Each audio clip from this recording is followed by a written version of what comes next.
Ազգի ներսում զենք չեն բարձրացնում, Ռազմիկ Դավոյանը արդյունքն աչքերին է բնորոշում տալիս Զինյալ խմբի գործունեությանը, դավաճանություն է։ Պես չի վարվել մեր պատմության մեջ, չեն վարվել մեր պատմության մեջ բոլոր մեծ խորհրդանշան դարձած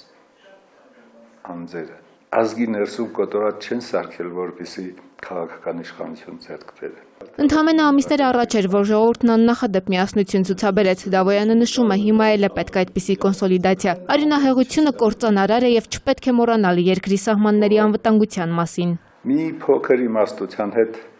առնչություն ցուցաբերել։ Նոր արյունահեղություն չպետք է լինի։ Մենք քաղաքացիական պատերազմ չենք ուզում։ Ասում է, սպանված ոստիկանի ընտանիքին չի ճանաչում, բայց նրանց կորստի ցավն իրենն էլ է, բոլորինն է։ Ինչով էր մեղավոր գնդապետը, որ չտեսավ որդու ուրախությունը։ Ռազմիկ Դավոյանը քաղաքական իշխանության համար պայքարի այլ ճանապարհ է ցույց տալիս։ Ուզում եմ հորդորել, որ զենքը վայր տնեն, այլևս ոչ մի կաթիլ արյուն չհեղվի եւ ճանապարհ կա, գիտեք,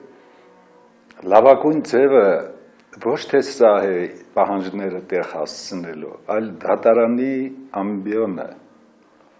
որտեղից ինչ պահանջներ որ ունեն կարող են ասել։ Ատելությունը եւ մարդասպանությունը ոչ միտեղ չեն տանում, բանաստեղծը հուշում է, Հայաստանը միասին կառուցելու համար միասնական ու խաղաղ ճանապարհ կա։ Անի Հակոբյան, Ալբերտ Գալստյան, ժամը լրատվական։